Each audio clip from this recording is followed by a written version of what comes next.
Hi, it's Joel, your host here. In this very special 3-part mini-series, we focus on the stories of 3 people all from the same family and how different autoimmune diseases have significantly impacted their lives. All from the United States, you will hear from Kevin Gibbons, who has relapsing-remitting multiple sclerosis, his partner Lauren Gibbons, who lives with ulcerative colitis, and Kevin's brother Matthew, who has been diagnosed with Crohn's disease.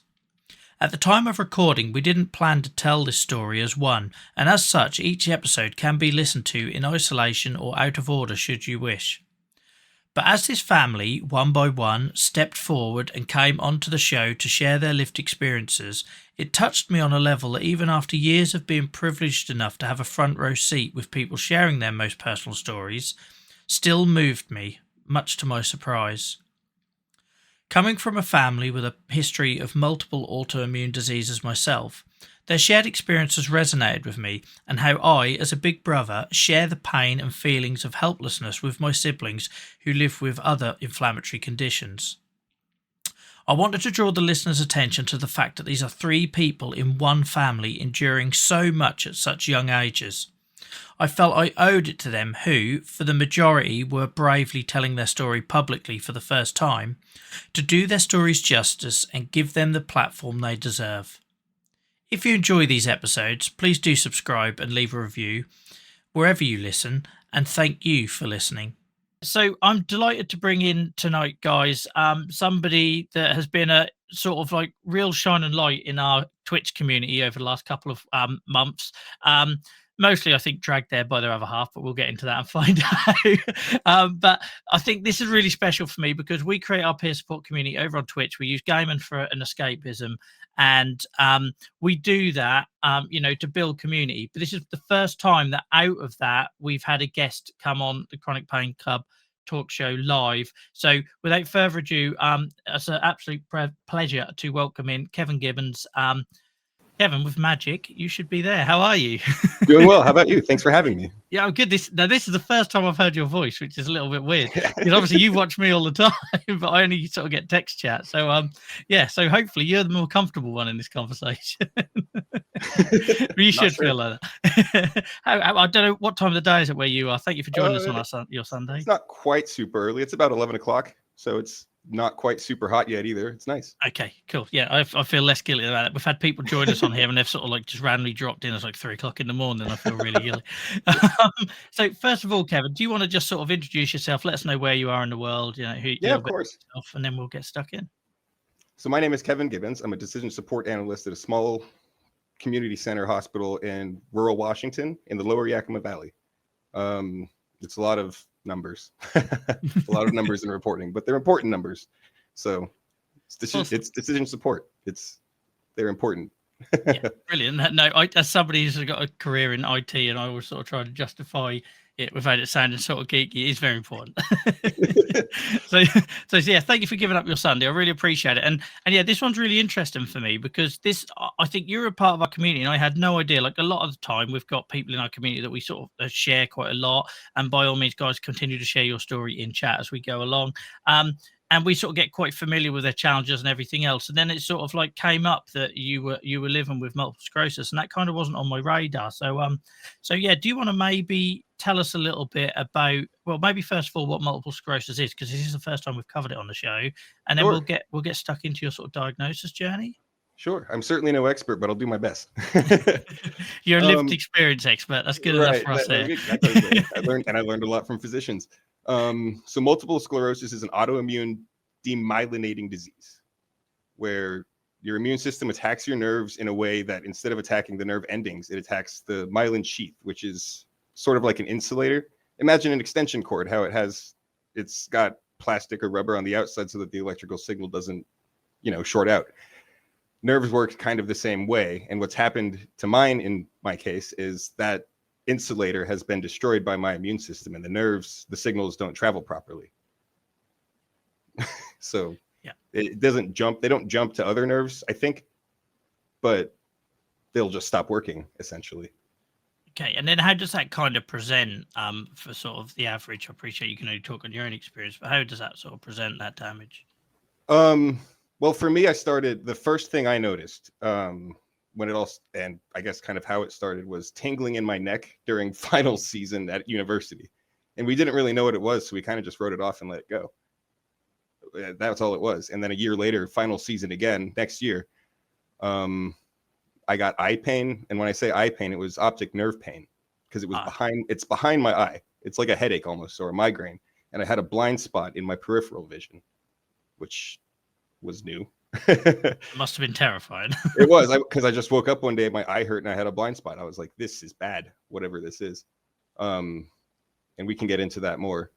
Moving on to when I had the thing that really put me in the hospital, I had the entire right side of my body was numb, head to toe. Like, face wasn't drooping, but my face was numb. I couldn't feel, there was no sense of physical touch on the right side of my body. I had no fine motor skills in the right side of my body only. I couldn't hear properly. I went tone deaf in my right ear, but only my right ear, which was very strange. So there were a slew of symptoms that came about that I had no experience with, and I had no idea what to do. And I would call, my family, be like, hey, what should I do? And they would kind of panic and freak out. You're having a episode of some sort. And I was okay. So it sounds like you were the more chilled one in all of this. I think I was climb on the wall. Well, because I wasn't dead. That's how I thought of it. I was like, this feels like everything I've read about what happens in a stroke is this, and then you're dead in 2 hours. And I woke up with it. So I figured if I'd had a stroke at night, I would have not woken up. Yeah. Or a seizure or something. I wouldn't have woken up from it. So I wasn't. So what age was this? Because it sounds like you must be quite young. Yes, so this all started I guess I was about 17. Oh, that's wow. That's when the neck pain started. That's when that started. I was 17 or 18. I really do think it was 17 though.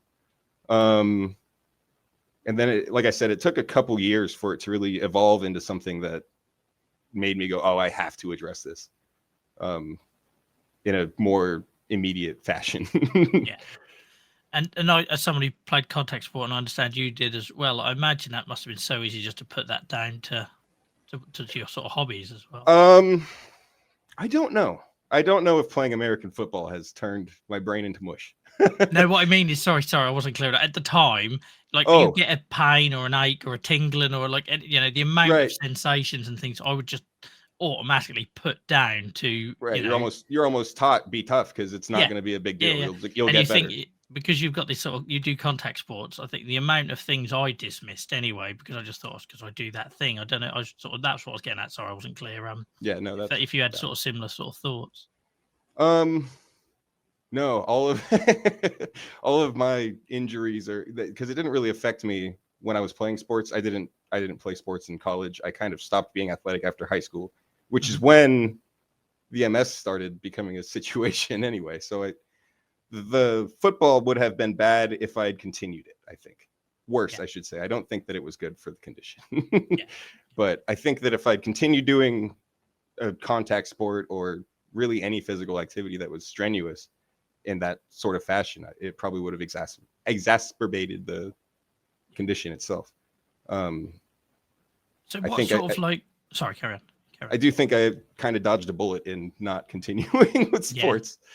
But because if there had been an overlap there, I suppose you could add a lot more on your plate, right. Trying to sort of so I say it's a common theme that comes up in the conversations on here where sort of if you're diagnosed, everything gets attributed to that condition. And if you're not diagnosed, so many people go through those gates where they just put it down to something else and something else. And I know that when I look at my sort of diagnosis journey, you think, well, I could have got that looked at maybe earlier. So with yours, obviously, it escalated to a point where you clearly couldn't ignore it anymore, and you can't feel it all down one side. And so, so then what did that sort of next step look like for you? I'm guessing that was a trip to the ER, and then things. It was 2 trips to the ER, unfortunately, because the first one, and this, I know that we go on this show not to bash providers, not to bash hospitals, but I don't have a good experience with this one. We went in. I mean, it's what happened. We went in. I had my brother. I had my fiance at the time, and I had my brother's partner with us because we were kind of panicking. So they drove me to the ER because I couldn't really drive. Shouldn't be driving, rather. And we got there, we waited, we got to the ER, and like I said, it was practically stroke symptoms. Mm-hmm. Like any reasonable ER physician would have said, oh, this is a stroke, we got to fast track a CT. Because I mean, that's what I would have done. I work in a hospital, so I kind of understand the yeah. I understand how the emergency department works a little bit. And they didn't. Just nothing. I got a once over, and the ER physician was like, I don't see anything wrong with you. I think you should just go home. And I was like, well, what should I do about the numbness? Oh, it might get better. And they've done all the usual tests, which confirms the numbness is sort of like there, because I've had several of those tests where, like, you know, sometimes they'll stab you and you feel something, sometimes they do and you don't, and they've done all of that sort of stuff and still. No, she did. Yeah, she didn't do much of anything. I don't know. Yeah, it was very strange. So then I went home and I was like, okay, let's see if it gets better, because what else are we gonna do? And then the next day it wasn't better, and I think we waited another day after that, because at the time I was a delivery boy for Jimmy John's on a bicycle in uptown New Orleans. And I was like, okay, well, I got to go to work. So I rode a bicycle. I'm only laughing because obviously in the past, I hope that's not offensive. Yeah, don't do that again. No. Thought of you riding a bike when you can't feel them. I had enough balance, but I did. I went to work. I kind of showed up and said, hey, I'm not doing so great, and showed them my hand not quite working. And they were like, okay, you can stay for an hour, but you really got to go. Yes. So I left, and then it was actually April Fool's Day. Rent was due, so I had to go drop off my rent. So I drove to the landlord's office to drop off rent. And then I got home and I was like, okay, this isn't better. I really shouldn't be doing any of the things that I've been doing, and I probably need to go back to the hospital. And that's when we went back to the hospital. And they, at the second hospital, because we went to a different one, we went to the ER, they did a once over, and they did do all of the numbness tests and fine motor skills tests and stuff. And he said, hey man, we got to take some images, because I don't know what this is. I can't tell what it is. And it could be, you could have a lot of things going on right now, and we don't know what they could be. Okay, that sounds fine. So we wait a little while, we do the imaging, which was it's an MRI study of your brain. You do one with contrast, one without. So it was about 2 hours in a tube, which I'm used to at this point now.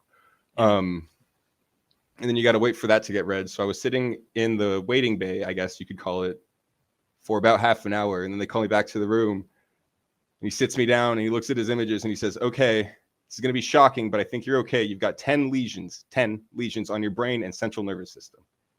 So that wasn't shocking at all. I was like, okay, what does that mean? And he said, I don't know, they're lesions. So we have to do some testing. And then I think from there, I was wheeled to the neuro ICU. I can't really remember that part. I can imagine why your memory of that, trying to process that, might be a little bit sketchy. I think don't beat yourself up too much. Right. That is a lot to take on. The whole immediate diagnosis, and then the next like 6 hours, I can't remember because I was in shock. And that's quite rare as well. Like for an autoimmune disease, like we hear so many people on here that get this really long, drawn out, like 7 years, and bits and pieces of the puzzle come together. So to get that sort of like, I know you didn't have any answers at that point, but to get that sort of really hard, firm evidence of a problem so quickly at that point, that's a lot to process, isn't it? It was, and it was frustrating at the time because, and this goes back to the optic problem, because when that first presented, we actually tried to chase it down because that was a big deal. So I went to a regular optometrist and they did some retinal scans. It wasn't the retina, of course. So they moved on, and he said, I actually think we need to look at a neuro-ophthalmologist, which is neuro-ophthalmology. It specializes in the optic nerve. Great. We have one of those in New Orleans. Great. This works out great. So I go down, we do a test. She looks at she does her exams and says, okay, I think we should order MRI. This was a year before I went to the hospital. The orders never came through for some reason. I don't know what happened. I don't know. And at the time I didn't know, I can just call scheduling and have this all sorted. But I didn't know that. I never got a call back. I went at one point after a few months to look up the practicing physician again, and I couldn't find her in the network. So I'm not sure if there was turnover at the hospital or what, but it just kind of fell through the cracks and never got addressed. And then it got worse. So that's how I ended up in the hospital for a week. But there was clearly opportunities there, wasn't there, to stop it getting to that point where you're then faced with that news of you've got 10 lesions on your brain and we don't know what they are like that. I can't even imagine. It must have felt like you just dropped off a cliff at that point. It was, yeah, that's a good way to put it, actually, because I was not okay. Even when I did get the test results back and they were like, hey, it's MS, it didn't make it better. It wasn't like, oh, great. I imagine I imagine they kind of present it as a positive, bearing in mind what it could have been, but still, right, that's yes. like, that's it's a chronic, life-changing condition. Yeah, it was, and I still couldn't. It's not like I was better. They told me it was like, okay, now you've still got months of PT. Did you get any sort of like mental health support? I know what the answer is here, but was there any sort of mental health support at that moment in time, or is it literally here you go and you're waiting in a corridor or on a bed trying to process that? Pretty much just sitting there thinking. Yeah. Said, hey, here's what you got. You got to go wait for us to figure out what to do next. And then you sit there in a dark room. It was like, this is intense. I probably could have asked them to turn the lights on, but I didn't want to. Yeah, no. I was more comfortable in the dark space because it was in a dark place, so it worked out. I couldn't even, I say, because my experience has been that dribs, drabs, you're waiting and waiting and waiting, and something happens, and another little bit happens, and another little bit of the puzzle sort of falls in, and we hear that a lot. So to get just that, like that brick wall of like, in the face information, that's really hard to process. And then I suppose what happened next? Like, presumably you couldn't just go home with all the issues that you had. No, I was admitted, like I said, to the neuro ICU for 5 days, and we were doing 1,000 milligrams of methylprednisone daily through IV, which is like elephant levels. A lot of steroids. So we did a lot of steroids to stop the inflammation as fast as we could, and there was nothing else that they were giving me for treatment at the time because they didn't know. They ran a lot of blood tests. Like a lot of blood tests. I think we did 3 days of blood tests. I don't know what they were for. Probably to see if the elephant dose of steroids. Yeah, sure, it wasn't killing you. Probably. It was intense. But it was a 5-day neuro ICU stay, and then I was discharged. I think Thursday or Friday. It was Friday.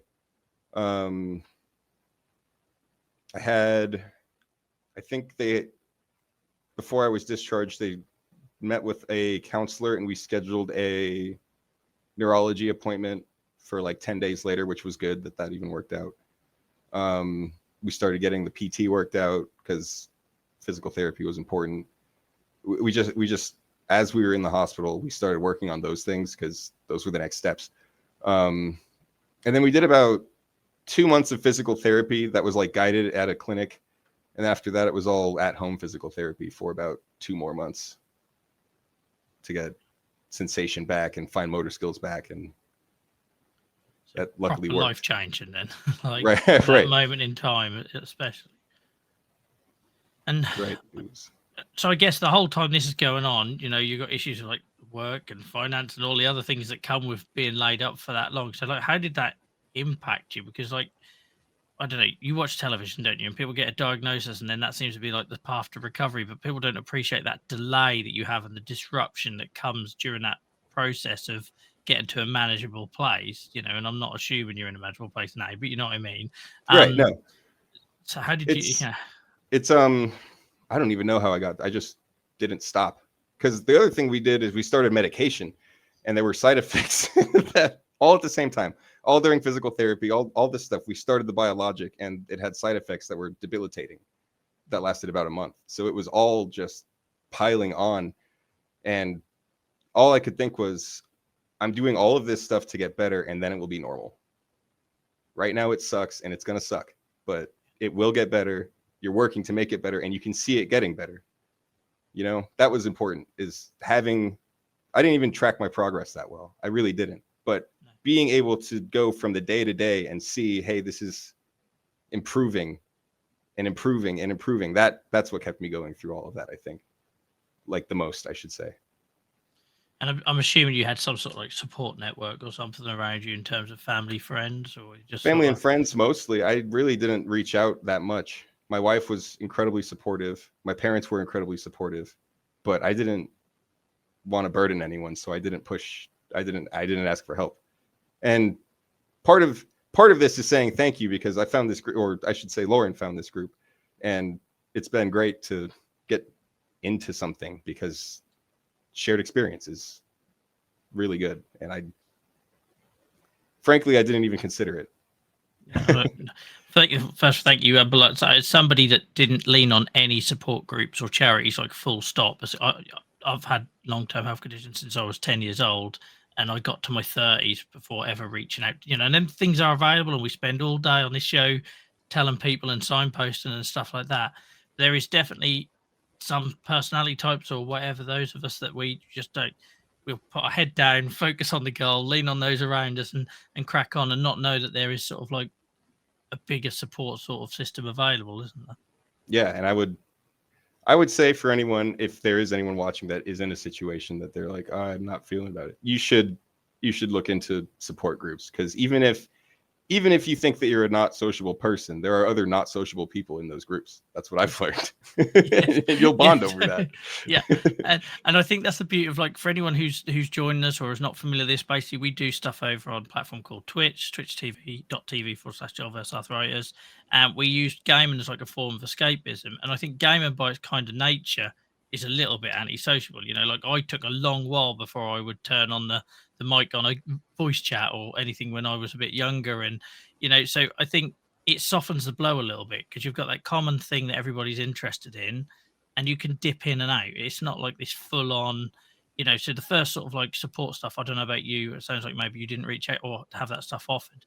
The first sort of like support things that were offered to me was like sitting in a circle with a load of people that probably weren't relatable to me, or different ages and demographics and things. And I was never going to do that, so I think that's where, like you say, you don't have to be sociable, but you could take what you need, can't you? Yes, and it's important, because, like I said, I didn't do it, and having people here that understand, it's fantastic, because you can lean on them if you need to, or they can lean on you. I've come to learn that I like that part more. Yeah. And also, do you find it takes some of the weight off, like, those immediately around you? Because like that's one of the things I find is, like, rather than me keep going to my wife or keep going to my family or whatever, if you've got a support like system like that, it kind of, you mentioned burden earlier, which is a word that comes up on this show a hell of a lot. Do you find that helps with that, or the way that you feel about that? I think it helps, yes, because I don't have to, because I can go somewhere that not everyone is a part of in my circle, which is fine. I don't need everyone as a circle in my spaces. Yeah. But I can go somewhere that doesn't involve them, so that I don't feel like I'm putting it on them, that's also great. Like I said, I haven't really leaned on this particular community because I haven't had to, but the fact that it's there does make me feel better. I absolutely love that we have some people in here with us, both on this channel and over on Twitch, and that have they don't need nothing in return, but they still show up. We've got people that don't have any condition or lived experience or aren't a caregiver for someone, and I absolutely love that. So yeah, thank you for being a part of it. Because it's easy to understand why people would come when they're looking for help, but to be here and be present and supporting other people when you don't need it, that says a lot about you. I don't know. It's a fantastic community as well. It's not just the support that's important to me. I like that all of these people are nice. And I think as well, you get to a certain point as well where it kind of like, it takes a form, and then it sort of like attracts that similar type, doesn't it, or character or whatever, and the people that aren't don't stick, and the ones that are do. And I think that's the beauty of it. And what I would say, guys, if you try out any of these things, or if you come over to our Twitch community or our Discord and it just is not your vibe, that's fine. There will be others that are, and we've said that a lot when we're on live streams, where it's just like, if that's the thing you're looking for, then that's not what we do, then that's cool. Just, but go find it somewhere else. It doesn't have to be, like a single source, does it? And I think anyone was around last Saturday for the AI arthritis live stream probably saw that there was like different angles everybody can take. I'm sorry, I'm going to go back to your condition because I'm really keen to understand more about it. Is that okay? So obviously you went through that horrible period. did at what point did it feel like you had it under control, if you ever have felt like you've had it under control? And I'm just trying to understand, like, how have you come from where you were back then to where you are today, and like you're employed and you're sitting here in front of me, and and we're talking, and presumably you've not got too much going on, but how did you get from there to here? I'm just interested to, for other people, sort of like, who might be in that place that you were. Yeah, of course. And it's kind of an interesting story. It's not just, oh, I just got better, because it certainly wasn't that simple. It was not that simple. It's interesting. It's a lot interesting, actually, because the physical symptoms that I had went away in about 3 months. I started Tecfidera, or dimethyl fumarate, which is a twice daily biologic pill, which is nice. It's nice that it's a pill, not injectable, all that stuff. But it caused pretty intense abdominal cramping, pain. I'd be doubled over for like 15 minutes at a time, trying not to faint. It was bad. But that got better. And once that got better, I was like, okay, so the medicine's doing what it's supposed to. My immune system has been modulated, or whatever it's supposed to do. The physical symptoms got better for the most part. At this point, they've pretty much come back. But for a while, I still had some numbness and a little bit of loss of fine motor skills. Playing video games actually did help my hand get better. Okay. So there was some therapy in video games for that situation. How did we get there? So we had to leave New Orleans because I couldn't find work there. So we got an opportunity in Washington and took it, and just took off. We got the dog in New Orleans, of course. That's actually when I started feeling better. I decided, because my wife wanted a dog. Yeah. And I was like, I don't know, I'm very sick right now. And then I got better, and it was like, well, I could probably have a dog. And then the dog was crazy for a while, but that worked. I can relate to having a crazy dog. Yeah. Yeah. The dog has helped a lot with, the dog has helped a lot more than I was willing to admit, actually. That it's very therapeutic, I realized, to have an animal there to help. She's actually been probably more of a rock than some people in my family, which maybe isn't good, but it works for me. I can totally relate. I can totally, as somebody who, until I lost my last dog, I didn't realize what a hole that was filling. Just that dependability, and that always someone always wanted to see you, and right. that constant. And also for me, it got me out of the house and got me moving. And exactly, can totally relate. Right. So the dog was good. We moved about 6 months after we got the dog, I think. Maybe. No, it was about a year. So we moved to Washington. I thought everything was under control. It was going well, sort of. And then it wasn't, as it turns out. So one of the lesions on my brain is on my amygdala, which, as some of us know, is what controls emotion, hunger, etc. So going into 2021, I want to say, no, 2020. Going into 2020, I was facing some depression that I was like, okay, we could probably handle this with therapy and, other holistic approaches. And the therapy did help. We did cognitive behavioral therapy, which was effective for a while for the depression, but it evolved into bipolar depression because I guess that's just what it did. And that led to a rough patch in the summer. But we got that medicated, actually, and that helped a lot. And I'd say that after that medication started taking effect, I actually felt like myself again for the first time in maybe 3 years. So, oh yeah, my heart goes out to you for someone. Well, you've watched me talk long enough to know my experiences and how relatable that side of it is, and it's not talked about, is it? Especially with stuff like MS being as sort of like physically debilitating as it can be. People forget about that side of it and how it changes you, and over time it changes you, and sometimes sort of like it always feels like a permanent way. And like you say about your depression changed and everything. So yeah, I'm sorry to hear that, but I'm also glad that you've worked through that. And so like, where would you say you are like today in terms of, you've got maybe do you want to explain before we answer that question about sort of how multiple sclerosis progresses? Because yours is the relapse and remitting type, isn't it? There is another type which I can't remember. That's the one that just doesn't go away, does it? It just right. It's I can't remember. It's progressive. There's another word in there. It starts with progressive, and then there's another word. Multiple. Sorry, folks. This is on me. I should have done my homework. I probably should have too. It's totally on me. But yeah. So presumably from the type that you have, that it flares almost. I don't know if you use the term flare with MS like we would, but yeah. Okay. Yeah. So it flares and goes away. So all right. Let's start there then. What is that like to live with, not knowing when, like, what next month is going to be, or how long the current situation is going to last, etc. I like to analogize it as there's a giant monster behind you that kind of wants to kill you, but doesn't feel like doing it yet. And it's because that's what it is. That's what you've got. You've got this thing looming over you that, okay, I've got guidelines to keep this from getting worse, but it's going to get me again. Like there's no doubt that's what's going to happen. I just don't know when.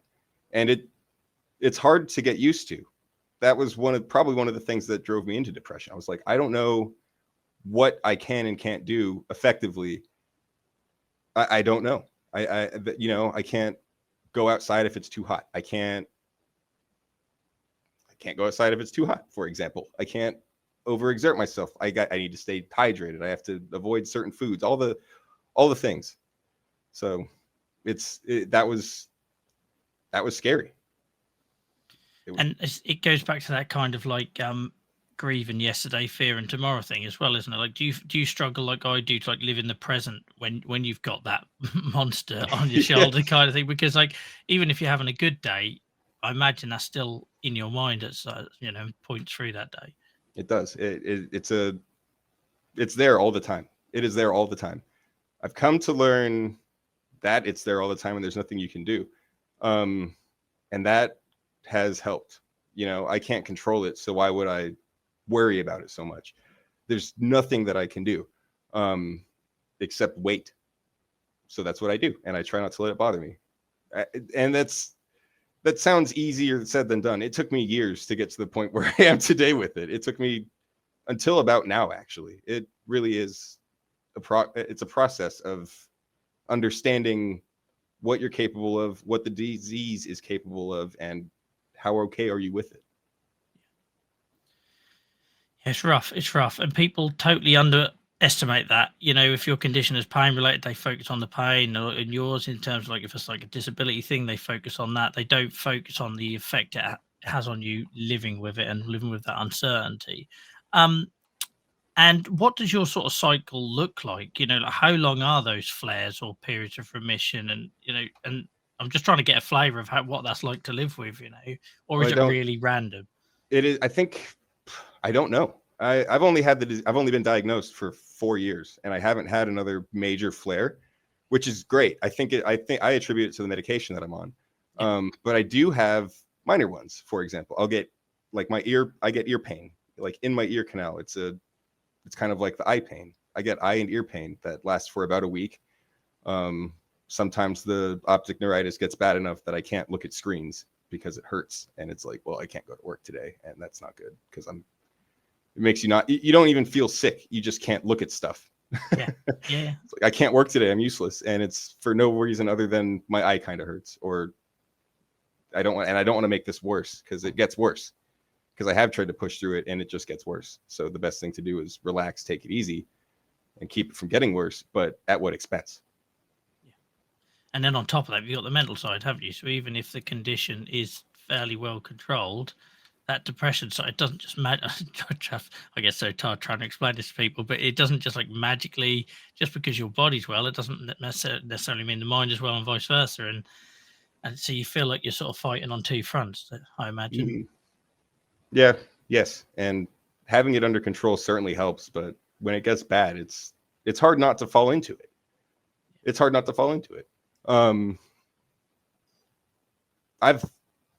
actually one of the things that I struggled with the most with my mental health, was spiraling into it, because I would totally play into it. I'd say, okay, let's just let it go and see what my mind comes up with, because I'm curious as to what I can think of. And it's unhealthy. Don't do that.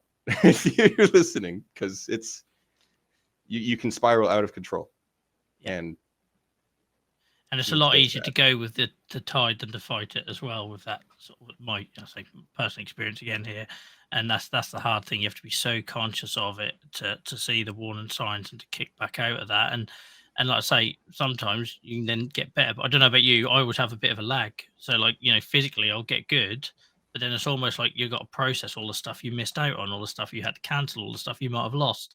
So you always have that sort of like delay, don't you? So like I say, you're not just like magically clicking back in mentally okay. Just no, and because that last stage is one of the most difficult, I think, because you are better and you're doing again, but you don't want to. Yeah. And any of it too. It's like I'm glad that I can do all these things that I'm doing again, but I forgot that I didn't like doing them, or I don't want to right now because I should be doing the things that I just missed out on, or I should be going above and beyond, even doing things that for me, that make me happy. But reality sets in and you have to do what you have to do.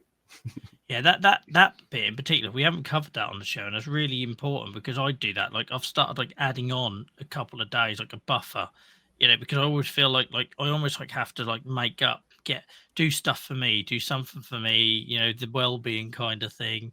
I literally done it just recently where physically I was good, but because like you say, you missed out on stuff, or you realize there's that daily life that you have to go back to after you've been sick can be a little bit overwhelming. And I'm always having to put like a little buffer in. So that's a really good that's a really good point. I probably didn't realize why I was doing it, just that I did it. So thank you for opening my eyes to that one. And in terms of your condition, like what is the outlook with your type of multiple sclerosis? Is it progressive? Does the damage sort of layer over time, or is it just does it go back and you sort of carry on as normal, or is it complete unknown? I don't think I'm actually not sure. Mine, they have graphs. I remember looking at graphs on how they work differently. Progressive does not get better, from what I understand. Relapsing-remitting, you can have a major flare like I did, and it will get better, but maybe not all the way. Mine, in my case, it got mostly better, which is good. I'd say maybe 3%. I've got 97% capability that I did before, which is, I'd say that's close enough to 100 to ground up. But as it gets worse, or as it happens more, the damage does become, it compounds a little bit. I don't know that next time I have a giant flare that I'll come out of it as well. I don't know, frankly. I think damage varies depending on the severity of the flare, and it, depending on that severity, is what determines if it gets better or stays not better. And I'd say it's a lot to live with, isn't it? People undervalue that sort of like the weight of that and that unknown and that losing stuff. Well, I say it's grief. It comes up every time on the show, but it's a form of grief, isn't it? Yeah, I had to stop. This one actually kind of bummed me out. About a year before my diagnosis, I had picked up banjo and was trying to learn how to pick a banjo. And then I got, as you do. Yeah, right. Yeah. And then I got sick and I had to put it down, and that actually really upset me because I was thoroughly enjoying learning banjo. I haven't really gotten back into it. I was thinking about it last week. I was like, oh, I could pull out the banjo for the interview. Be like, yeah, this is one of the things I used to get better. And then as I broke it. So I haven't played it in a while. So a piece broke, and I was like, well, I guess I won't be doing that. Again, though, it's another important point to mention. All this stuff behind me was in storage for like 10 years. I couldn't even look at it when I couldn't play anymore. Proper made me miserable. And it was almost like, I'm just going to lock away and forget about it. And I went for a process of like, okay, I'll try and find some enjoyment. I can't do it how I used to, but I'll try and find some enjoyment. And now I kind of put it there to almost like remind me that what I did back then was still an achievement, just because I've kind of worked through that process of just feeling miserable of losing it. But that takes so long, and people don't get that how hard. And I still have them like the wobbles where I just want to chuck it all in a skip. But you know what I mean? It's like, it's hard, isn't it? Because you get them constant reminders, and even if I was going back to the computer gaming thing, I don't know if you noticed, but there'll be some days I cannot do this. Either the brain is not quick enough or the hands don't function. I can't do this. And like, do you find that then sort of it feels like it's like poisoned your hobby as well. Or is that Yes. just me getting very angry at most Right. Yeah. No, you situations? get it's incredibly frustrating. One of my hobbies is online simulated racing, and that doesn't work when nothing's working. It's hard, and that one is all like I said, it's online, so you're dealing with other people too. So you know, Yeah. it's certainly, you certainly can feel like it's affecting the parts of your life that you use to enjoy yourself, and that's probably why it was so difficult to lose some of those things. It's because suddenly you can either replace them, which some of us have done, and that's probably a healthy thing to do. But in some cases, you can't just replace it. You know, I can sort of play my banjo now, but at the time I couldn't. And I was like, so this might be a thing that I can't do. What should I do instead? And I thought about it for a while, and then kind of got to where you were. Yeah, I'll just see what I pick. I'm glad I learned banjo. But no, there is certainly a lot of weight on losing hobbies or activities that you once enjoyed. I suppose that kind of brings us back to the stuff that we're doing over on Twitch in terms of like trying to do those things that are like low level, low key, non-competitive, you know, sort of no shouty, screamy kind of kids, like taking it to the extremes and stuff like that. And do you find like that stuff helps? Because I know for me, just taking away the high end bit from it. So like I don't stream the games I play in my free time for that very reason, because I don't need the stress of the bad days. So I found something I could play good or bad day. Do you know what I mean? Right. Yeah, no, I'd say it certainly does help to not have competition sometimes. And for those of us who do in chat know me saying that is crazy, because I'm an incredibly competitive person. Okay. No, we've definitely not got that vibe on Discord at all. Right. So. No, that's because I keep it separate. No, I certainly do appreciate the non-competitive and the more relaxed stuff nowadays, because I'm certainly not as quick as I once was. So even if I did want to do all of that competitive gaming or anything competitive at this point, it would be difficult for me, because I'm not capable anymore to be competitive, and that would certainly bother me. So I just don't do competitive things anymore. And I've had people in the past say, well, you can't run away from stuff. But I think there's a big difference between like being able to take that sort of like pleasure out of stuff you still enjoy, or just avoiding what's going to be an obvious trigger. Do you know what I mean? So like you can still do stuff. It just maybe doesn't look like the same, you know, it's not at the same level, or you have to sort of change the bar you were setting for yourself previously or whatever. Right. No, I don't think it's running away from it. And if it is, then sure. But I think it's more like you said, removing yourself from a situation that puts you in a place that you don't want to be. If you know that you're limited, why would you put yourself in a situation where you'll be at a detriment because of that? You know, not to say that if you enjoy doing that, please. But if you're like me and you're incredibly competitive and you want to at least put in a show, you know, or make a name or anything, not just come in last, then you certainly have to be ready to accept that, I think. And we saw that coming in last firsthand when we used to stream Fall Guys. For anyone that's in chat that used to watch my terrible performances on there, and I quickly realized, we can't have a peer support community where there's any form of competition, because it just doesn't work. You know, there's always going to be someone that comes away from that feeling more miserable. And I think that's why we stumbled upon the Minecraft thing, because it's kind of like you can go off there and do your own thing and just disappear, or you can engage with chat like you talked about on Discord or whatever that might look like, and get a bit of peer support or help others. So it kind of is the best of both worlds, isn't it? I'd say so. I would say so. No, I like what you've created over there. Well, I still feel like I've got a long way to go, but it's only possible because of people like yourselves coming in and joining and helping other people feel welcome and sharing their experiences. And like I say, coming on shows like this for us to add a bit more context, because we've got so many people in there that are dealing with all sorts of manner of things in their everyday lives. And I cannot tell you, I think you're the second person from the community. We had Amy do it. Amy sort of like broke new ground with that. So I'm very grateful for her being brave enough to do that. And then yourself, I think it really helps put a story and a face behind what we're trying to build, so when somebody has a bad day, we get a little bit of a flavor about why that is. So I'm so grateful for you joining us on here and giving up your time, Kevin, and going through some really like personal things, because No, it of course. kind of just like I say, gives a window into why we're doing what we're doing, and why it might be that people just go in there and they don't talk, but they just just that feeling surrounded by people that get it, can help. It's helped me. Like I said, it has helped me. This community has actually helped me look at the world in a different way, because for a long Oh, while wow. it has. For a long while, I've looked at everyone kind of like, I don't think that anyone is out for others. And that was kind of that probably came from the depression.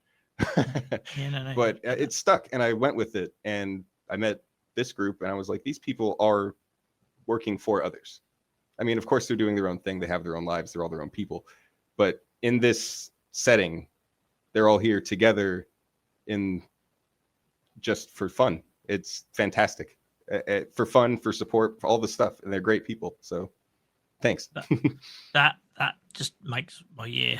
It genuinely does, because we've done this for a long while with nobody around, and we'll carry on doing it if that goes back to those days. And just like I say, to get real world voices, faces coming back and saying how it benefits, it really does like fuel us, because like we're quite open on Twitch, for example, that for us to go live, we've got Near Cheeks dealing with a puppy and a toddler and a mod job and a cooking dinner and all this sort of thing, and people just think it just magically happens and everything else. So to hear somebody actually getting a benefit from that, just yeah, and from somebody in a totally different part of the world as well. Yeah, I really appreciate it. And I would like to point out, guys, Kevin has not been given any questions or anything in advance, hasn't been asked to say this stuff, hasn't been paid to say this No, stuff. and I didn't take any notes. So. and if I wasn't so sunburnt, you'd see I was blushing and genuinely made up from those comments. So yeah, thank you so much, Kevin. I understand that you don't want me to sort of plug or share it or find anyone, but I suppose I can tell people that they can find you over on Discord, maybe on our server. Yeah, you can always find me in Discord. I think I've got my indicator as offline. Yeah, no, I'd have to do that regularly for just mental health reasons. Right, yeah. I think I'm offline, but I'm not always offline. You can find me at, I think it's Giborama with no caps. That's my Discord. I don't know if I'm really active on other social media a whole lot. Not really. And I suppose just because I feel like we've covered some real big things there, and this is a really big question to end on, so I'm sorry in advance, because like I say, guys, I don't send these in advance. I try to keep it just informal, two people talking and learning about each other. And with all of those experiences you've had, either if you went through that again, is there anything you'd do differently? Or if there was somebody going through that now at the start of that journey, is there any sort of like one piece of advice you'd give or anything? I realize that's a big thing to put you on the spot No, with, it's perfectly fine. I'd say the one takeaway that I have from all of that 3-year period of dealing with it is you need to chase down your symptoms. Like, make sure that whatever it may be, because it might be tingling in the neck, it might be ear pain, it might be eye pain, whatever it is, you should find the root cause. That's my takeaway, is because I let things go and just didn't do anything about it. And then even when I had the eye issue and I didn't get the MRI scheduled, I just thought, oh, it must not be a big deal. But we could have tracked the diagnosis down a year earlier, and probably maybe there wouldn't have been 10 lesions. Maybe there would have been 8. Maybe there would have been 6. So my advice is, if you've got something wrong and you have means to get it looked at least, you should. And I know that that's kind of a blanket overall, oh, it's not very good, but that's no, I think absolutely. that's what my takeaway was, other than look at life better, because that was the second thing, is now you've got this thing looming over you and you have to look at the world in a different way. Thank you so much for sharing, Kevin. I'm seeing you in a totally different light and so much more respect for you. And like you're an awesome member of the community anyway. But yeah, like I say, to be able to put a story and a face to the person in the community, and also I feel like we should, I don't want them stealing your thunder. I feel like we should also give a shout out to Lauren at this point, because you two have been such a great addition, and she's super active. And I'm guessing she had something to do with you joining us tonight. I know she reached out to me in the first instance, so thank you to Lauren. Guys, you're awesome. And yeah, thank you, Kevin, for joining us. I really do appreciate it. On behalf of everyone, there's loads of lovely comments in chat. I'm sure you'll stick around to see them, but thank you for Have a good one, all. Appreciate it.